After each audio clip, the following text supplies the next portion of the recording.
How's everyone today? This is Srdan KO from the Let's Chat podcast. Today I'm having a pleasure to talk to Ronan O'Brien, a good friend of mine and a person who's been doing sports and education of people in many different ways. And we're going to have a very quick chat about Ronan, about his premises, about his job, and about something that I experienced recently through the quick invite on the Zoom, where Ronan was teaching, explaining how to breathe. When he invited me first time, I thought first it was a bit of fun and everything, but then when I experienced it, it was something else. So I would love to talk to him about that. So Ronan, thank you for doing this with me now today. Awesome, and thanks for the time. I appreciate it. Tell me now, like every other person that I interview, is basically, just nice chat about yourself, about your business, about the whole point of being a bit of an entrepreneur, your sports side of it, and then, we'll talk about the actual breathing. Sure, yeah. So tell me, who is Ronan O'Brien? What's the story? The age-long question, who are you? Yeah. I'm Ronan O'Brien, I'm a Limerick man. I have OB Health and Fitness for the past maybe 10 years. I was in Galway, I came back down and I found a niche working with corporate clients, providing and supporting their employees through workshops and programs. Okay. That's why I have my studio in Plassey Business Park, because of the area surrounding is more conducive to that. And in that we do fitness, posture alignment, strength, conditioning, all mixed up, suitable for whatever aspect people are looking for. It's not one-on-one. What I do is buddy classes. So 3 people come down in one slot. That's kind of during the day, and then lunchtime, before work and after work, I have bigger classes. Okay. And for the last, with COVID since March, it's closed. Like most other businesses, yeah. And tell me, when it comes to it, are you hoping basically then to reopen it soon, or? Yeah, of course, I need to get back into it. Because I am specifically associated with the companies and employees of companies, yeah. I don't have the background for drop-in or for the regular public. It's not a public gym, it's a private studio. So next month we'll start trickling back in, and hopefully by September we can get some good markers on what's happening. Okay. And we'll be back up and running. So I just needed to ride it out and see it through, with the hope that we don't get another backlash in let's hope we won't, and let's hope that we're going to find a way to kind of live and cope with the COVID-19 and everything that is surrounding us. Yeah. Tell me, why interest in sports and education of people in that kind of field? Wow. Where did that come from? Go back. Rugby was my family heritage as a sport. My dad was very involved, and so I was playing rugby. And as a 6-year-old plus, all I ever wanted to do was, be a rugby player. That was it. So, and I didn't read too many books. I didn't pay too much attention to anything else. Only cleaning my shorts and playing rugby. So at school level, I ended up breaking my back. So I broke L4, L5 in my lower lumbar back, and I had a cast for 9 months. Didn't work. I had surgery, and so that really put a dent into the momentum of that age. So I went back in. I signed up with Bohemians at the time. This is 2001. And I had gone away to work in the West Indies, coaching and playing at the University of West Indies, which was great fun. And they weren't very good, so it sounds like a big university, but it was just fun. I broke my shoulder over there. Really unlucky. Yeah. But that was, you get over the collarbone, but the back never really settled. I came back and I was trying to play, and I just needed so much extra work to do around my injury that at 24 I was like, Forget about it. so I gotta move on, you know. So, and even though I had physically moved, I mentally probably didn't move on for a couple of years. You know, I was still kind of.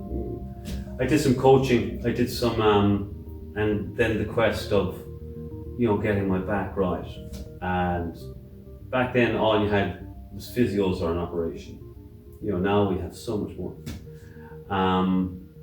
So I just started down the road of trying to be strong and be mobile again. And with that, I did my own sports massage. I did, became a level 1 RFU coach, and I started kind of going down that line to try and improve yourself that way. just kind of get more information around it. And as it happens, I'm still getting more information around it. Always. And this is always another avenue to look at.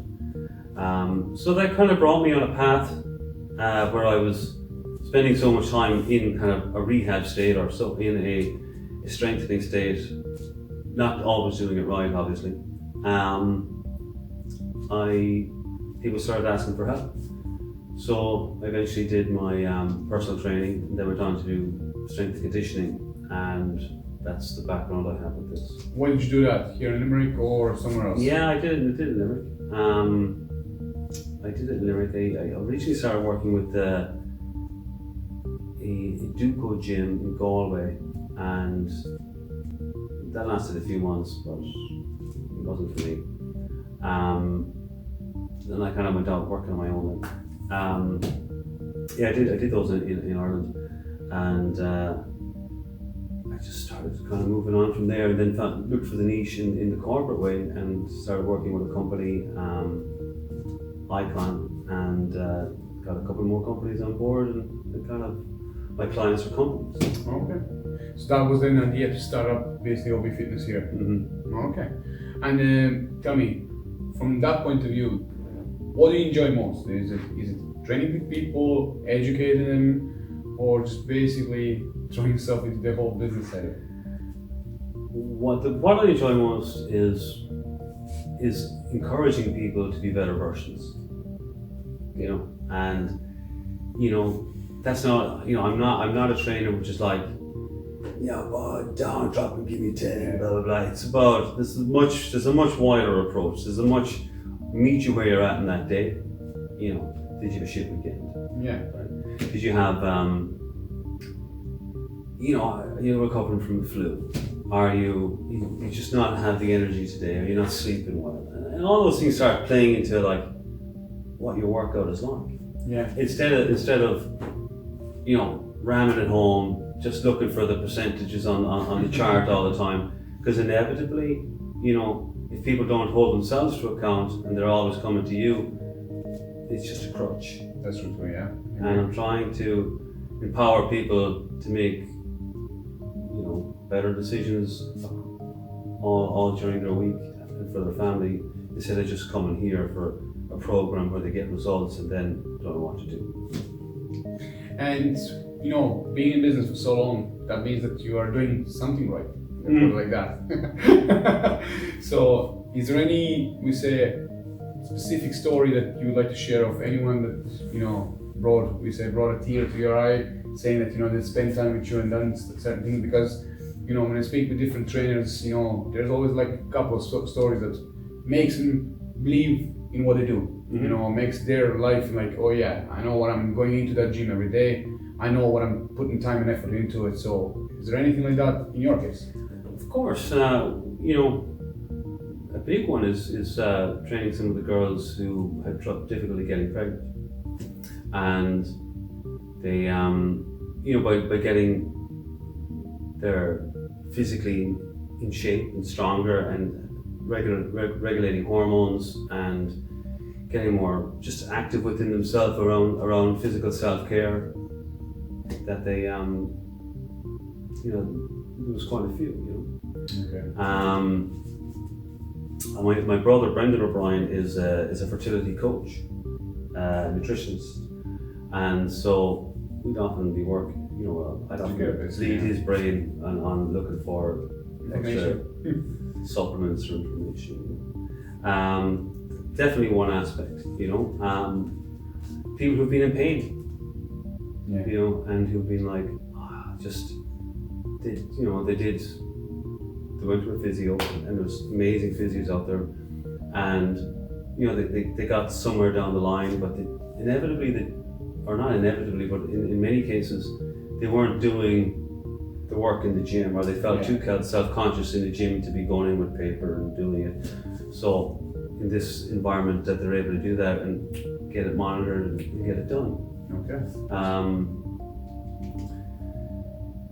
There's a lot of mental health. Where it's an anxiety buffer zone or a management system where people can just plug in, release some endorphins, feel better about themselves, and help to be tracked on not falling down the rabbit hole of Netflix and bags of M&Ms and binging stuff. It's because it's a vicious cycle. It is, and it's very hard to pull it out from it once you go into it. It's like you go home and you have a glass of wine and a bit of Netflix and some food and everything else, and instead of, look, I should be, I'm doing at least a half an hour of movement, if nothing else. Then couches, we're not designed to sit on couches. You won't like to hear that. But you're trying to sit in a more self-supported way instead of lodging in and everything. Looking at the television like that,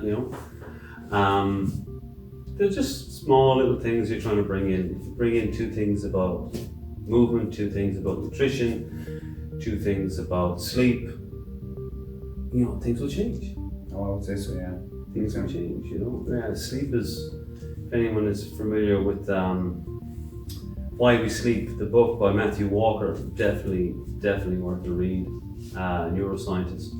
He was on the Joe Rogan show, that's why he got such big acclaim.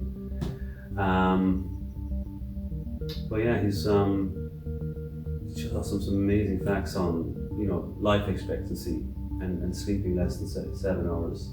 It's huge. It's a big drop on people who have lower life expectancy because they don't get enough sleep. Okay, that's one of the things that a lot of people say it, especially any good doctor will tell you, look, you need that 7+ hours of sleep, to have a good healthy life. But it's very hard to kind of juggle that today because there are so many things that you have in life, family, work, training and everything else that you try to achieve during those 24 hours that you have a day. So, but the problem is you have so many people out there saying, look, sleep less, or if you want to achieve more, you have to sleep a lot less than that. So. I'm going to quote Matthew Walker in the book and what he says about it, because I'm not a neuroscientist. But he's quoting him on it. He's like, you can get by with a couple hours sleep when you need to do it. You try and make it up with a nap during the day, or but in a consistent way, it's very detrimental to health. If you're not sleeping for 8 hours, at least then you're looking for the quality of your sleep. So if somebody's going to bed at 11 o'clock in the evening and waking up at 7 o'clock in the morning, you're kind of going, well, that should be okay. That's not bad, yeah. But if you're getting up tired and you need coffee to wake you up, then there's something wrong. You're just after sleeping for 8 hours. So before we jump into that, because that's related to the actual breathing side of it, I want to ask it. Tell me, why going from working in the gym to opening your own thing? This is a very important question, because these kind of series are also about entrepreneurship and being able to why people are doing differently or why they're working for themselves. So why did you find that change of moving from working for somebody or somewhere to opening something of your own? Was it a desire to do that, or a need, or what? It's going to be a few things. One would be you think you can do things better. Right or wrong. Yeah. Two, you're looking at this, a financial, you get in what you put out, hopefully, as much as possible. So if you put in the quality, you'll get the financial quality back. And three is, some people just don't like being told what to do. Or might have a chip on their shoulders, and maybe it's all a little bit of that, structure for me in terms of work, I like to be flexible. Yeah.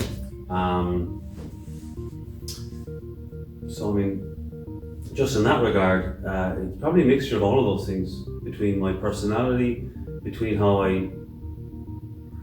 now I'm actually probably more supportive of working with people and groups in a business format now, in a kind of like a communicative mindset, than I would be, 6 or 7 years ago. Yeah.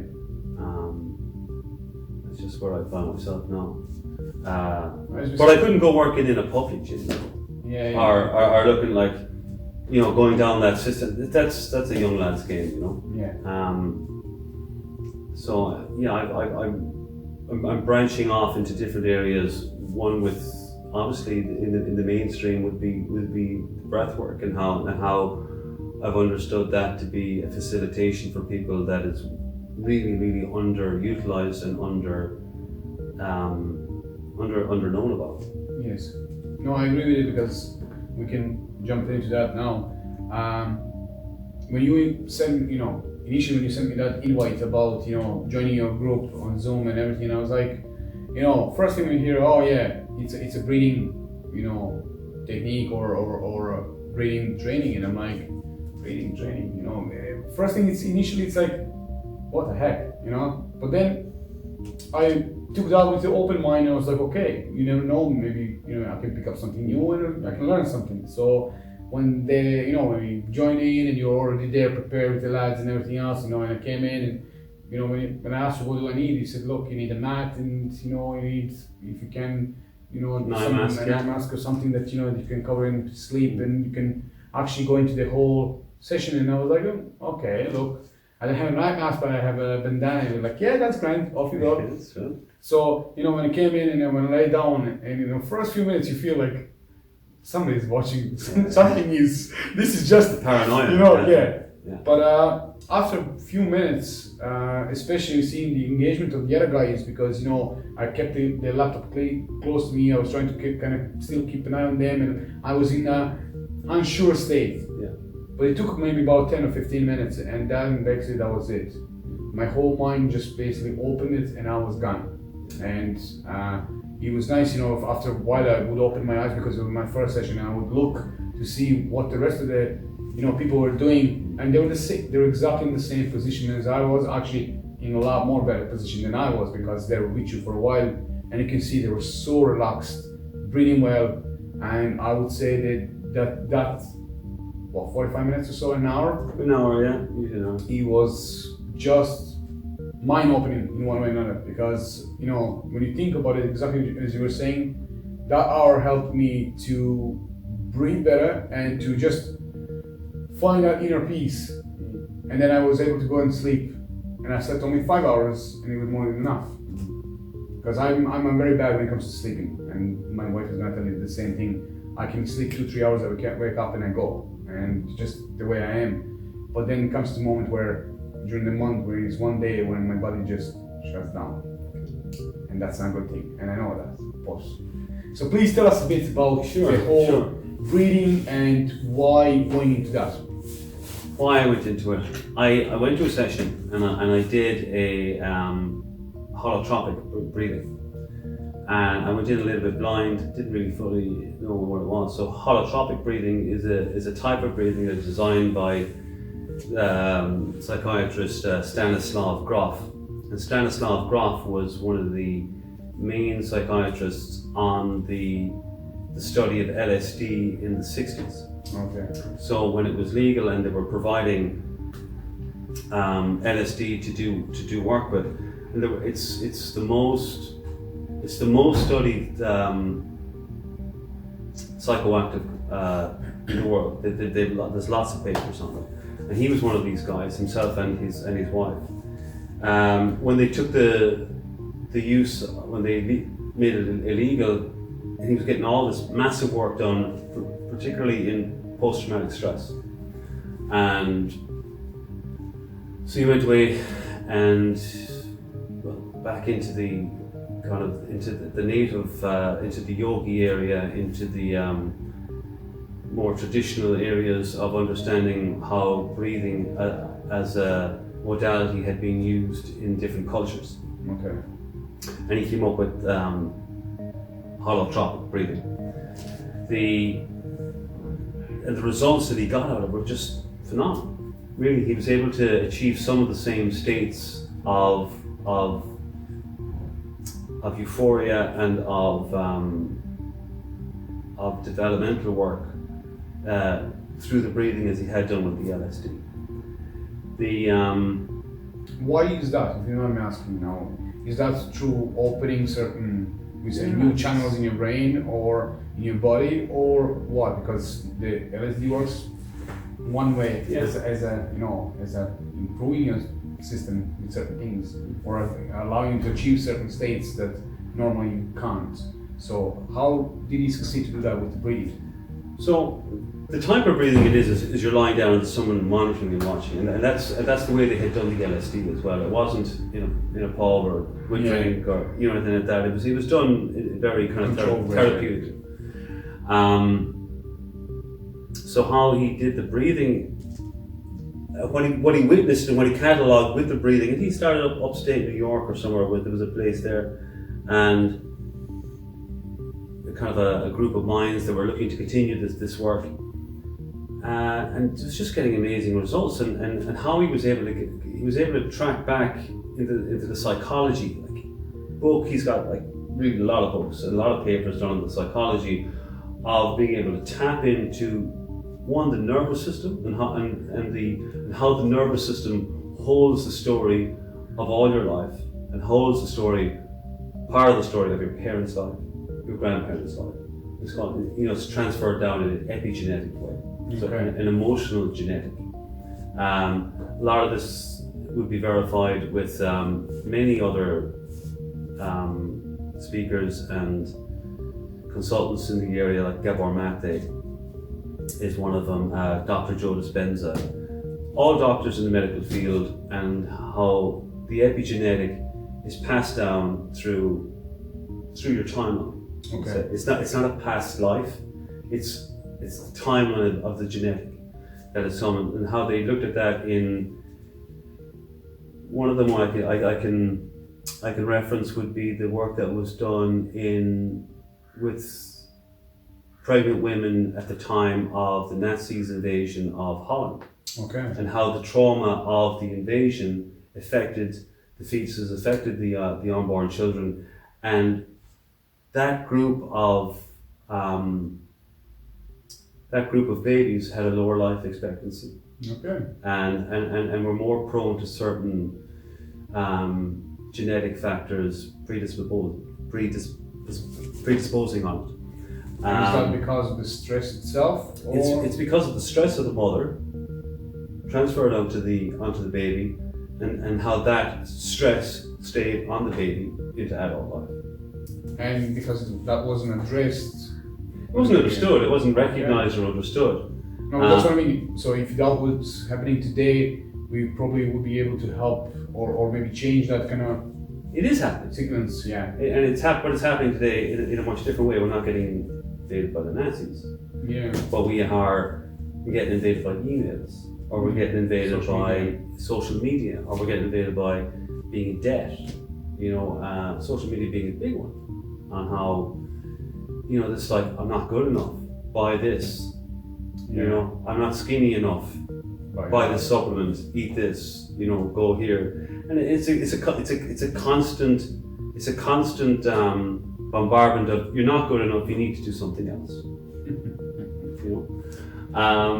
With the breath work, and there's different types of breath work, quite a large array that even I'm still learning from. But with the breath work, it's your breath. You don't have to go anywhere, it's just a little bit of coaching.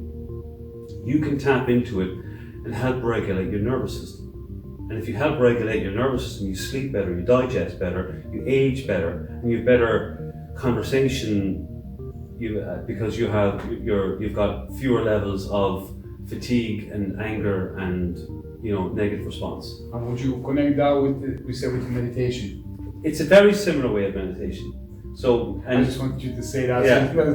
It's a very similar meditation, but meditation tends to be a little harder, a good bit harder for some people, is because the idea of going in, trying to clear your mind, and to be sitting there trying to clear your mind. Yeah, it's very hard. Very, very hard.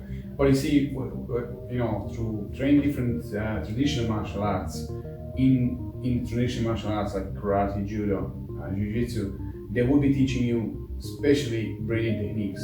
Preparing yourself for the training or before or after the training. It's been kind of lost a good bit now.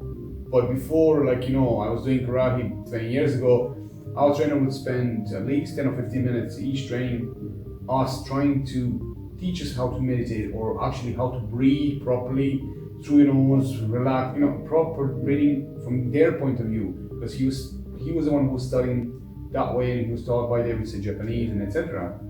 So that has been, in my case, I can see it's been lost throughout years. It has. I don't have a martial arts background, but what I am familiar with is systema work. Yeah.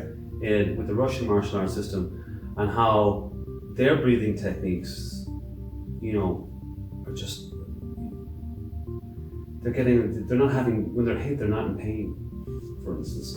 If anyone is into Brazilian Jiu-Jitsu, the Gracie brothers were massive on breath work, and how they were sitting under the ice waterfall, breathing, smiling in a calm way before Wim Hof did it, Yes. And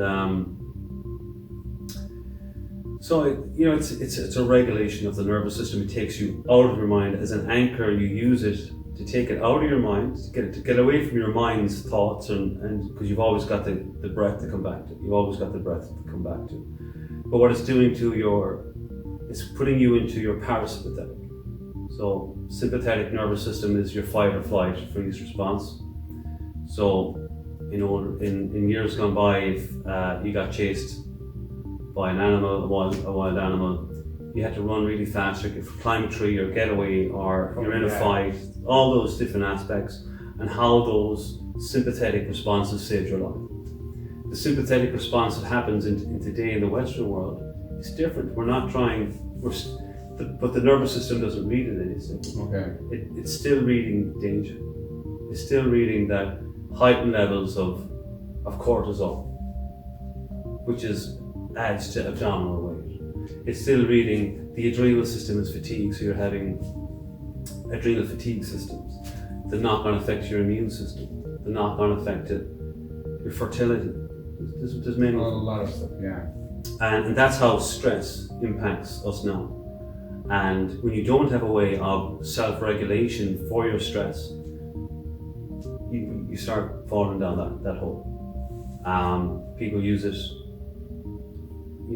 actively for yoga or for running in the woods. People have their own different ways. Unfortunately, a lot of people use alcohol. Yes. Or they will use cigarettes, or other self-medication ways to not be in that stress state, or so that they don't feel it. Breathing is the gateway to the nervous system, and we have a lot of our systems work automatically, so that we don't have to think about digesting. We don't have to think about our blood flow. We don't have to think about what our heart does. It just happens automatically. Naturally, so does our breathing. When we're asleep, we breathe automatically. But it's the one aspect of our physiology which we can coach. So we can coach our breathing. And now we can have deeper sleep.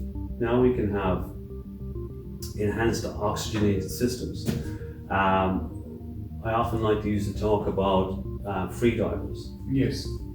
And how free divers are not subhuman or something, that they do these amazing feats of going down 20 meters and fishing for 3 or 4 minutes underwater. You're like, how is that even possible? How's that? Yeah. It's just coaching. You can coach your system to do that. So there's an array of them. The ones that I work with is Oxygen Advantage, which is the sports orientated side, and how you coach players or sports people to have better application of their breathing for sports performance.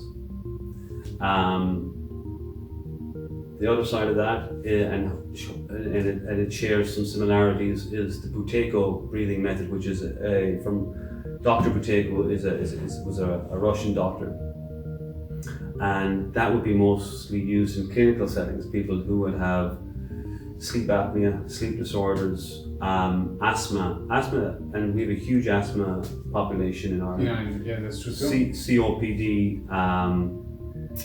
nervous system, people who have like panic attacks, or people who would have be very anxious, and struggling with managing depression. That type of breathing is very, very catered and supportive to your nervous system to help unplug those negative responses. BreathWave is the one I started with, and it's the one I kind of go under. It's BreathWave Ireland. And that's something that I worked with a teacher in Canada, and who had done, I think, maybe 15 plus years of breathing experiences, from working with in India, working in Mongolia, working in a lot of the tribes and so on. It's in indigenous nature, and how that breathing is more about the meditative state, and is more about the self development way, in terms of using the word spiritually, and you can attach that spiritual to whatever aspect, whatever spiritual needs to you. But it's how it helps you become an observer of your life and a witness of your life without being the actor in it. Okay. So you're able to pull yourself out. You're able to see yourself from this perspective, where you're like, okay, I see that's not helping me, and I'm able to, and I'm not reacting to that. So I'm like, okay, I'm going to practice something that helps move that out, and it's not a problem, and it takes a little time. Everything is practice. When you think about it, if somebody has an injury, and especially if it's their feet or anything like that, and they need to learn to walk again, it's practice. Everything practice in life, even if you drive a car and you want to improve yourself, you have to practice to improve yourself. You can't just sit down and drive the same way as you're driving all the time. You have to make find new ways to improve yourself. No, I found it very interesting, and because I'm telling you, my experience was, I came in with a bit of uncertainty when I came into the class. It was just a feeling of, like everything else, when you go into first time to any class, you feel, everyone's gonna be kind of looking at me. But it was very relaxed. It was very welcoming. I really liked the way you were just nice and easy. Everyone there was just basically doing their own thing. Nobody was basically cared about who was online, who was watching them, or anything else. Some cameras were on, some off. But you have the basically, you're the one in control of everything. You know what I mean? You're just there to facilitate people to go through I'm a guide. That's it. And I have done workshops and retreats where people will be lying down and you're able to work with them, and that's very beneficial, because through the breathing mechanisms, people often have nervous system responses. Yes. And how. Well, what I mean by that is that a lot of emotions are swept under the carpet. A lot of emotions, and I would look at emotion as being emotion, energy, and motion, and how they're stored in the body. And for instance, would be like, you could have been bullied, or you could have had a hard time at school. Could feel that you weren't good enough from some aspect of usually in your childhood. And the reason I say childhood is because all that emotional, let's say, stuff is in your subconscious, and it's stored, and we're like icebergs. You can only see the top 10%, which is conscious. Where's the rest of it? 90, it's all hidden down under. And it's held in the nervous system. So through the breath work, and there are other areas like craniosacral therapy and massage work and quite a few other ones that do it in different ways. But with the breath work, people would release their emotions that would surface. So people might cry, or people might really kind of release anger after it, and kind of, but in a positive way, in a supported way, more so than just exploding. Yeah, and even from people who were, even people who were raped, people who were, and how the shame or how the frustration or how the vulnerability is stored in the body, and how it's able to shake or move its way out through the nervous system, which is activated by the breath. I've seen some amazing responses with people, and they don't always tell you straight after. They come back usually after a couple of weeks and go, I just want to tell you that, and you're like, wow, they knew something was up. But that's exactly the thing which I was trying to relate also when it came to the training here. When somebody tells you something positive, you're like, okay, now I know what I'm actually doing this, and it does help people. Tell me, to whom would you recommend your breathing trainings? Is there anyone specific, or it can basically be anyone? Or what would be your advice to people? Anybody who is having difficulty with bad anxiety, anybody who's having difficulty with managing stress, or anybody who's an asthmatic, anybody who has who snores, you can ask me and I can find the breathing mechanism workshop that best suits them. So the Buteyko method would be best for people with sleep problems, people with asthmatic problems, and depending, some people with anxiety and depression problems. The BreathWave is the one I'm doing online at the moment, because with the COVID I couldn't hold workshops in person. And it's a gentle guided meditation where, and the reports back from people how, they have less angry responses with their children or their spouses for the next couple of days after. And you're like, that's great. That's I think when it comes to it, that for me that's one of the most important points is if you can take that on board and improve yourself and help yourself with your family first, because it's the people that surround you. This is your tribe, your family. Yeah. And again, it's about the nervous system and how your nervous system is into. I was explaining earlier, the sympathetic response is fight or flight. The parasympathetic is rest, recover, replenish, revitalize. And that's why floating, the float tanks, really provide the environment suitable for that. And that's how you feel like I slept for ages after, because you've directly treated your nervous system. Yes. You released all of the bad. Calm the mind and release a lot, as well as the Epsom salts. Or I have my own tank. That's why. Oh wait, class. How do you find that? We say, because I know they became very popular recently, and I know a few people in Cork and now here in Limerick and Galway that will have them. So how do you find it, and would you recommend them? Absolutely recommend them. There's some self-care time. A lot of people get their hair done, their nails done, going for shopping. As much as that needs to be done, it's external. Yes. It's not the work that's happening in here so that you are a better responsive person. So the work that you do in here, as in your nervous system in your body, by quietening your mind, quietening the monkey, is float tanks are amazing. Really are amazing. I'm going to need to try one. For You haven't tried it yet? No. I've been actually invited to 2 different places, but I just didn't have time, and I would love to try it. This is the whole thing. People are like, I don't have the time. Yeah. I don't have the time. And you're like, add up how many times you spent on social media that you didn't learn anything. Yeah. And you'd be like, I had loads of time. Yeah, basically. Yeah. Basically. It's a bit of an excuse. Yeah. So tell me, how can people find you and what's the best way for them to reach out to you?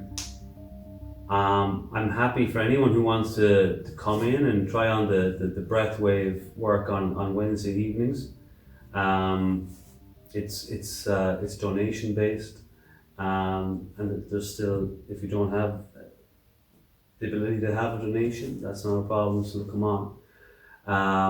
They'll get on by Instagram BreathWave Ireland, or they can email at ronan@breathwaveireland.com. I just have the site coming up, so that will be out next week, and that's breathwaveireland.com. And any of those modalities or areas, and I'll ping you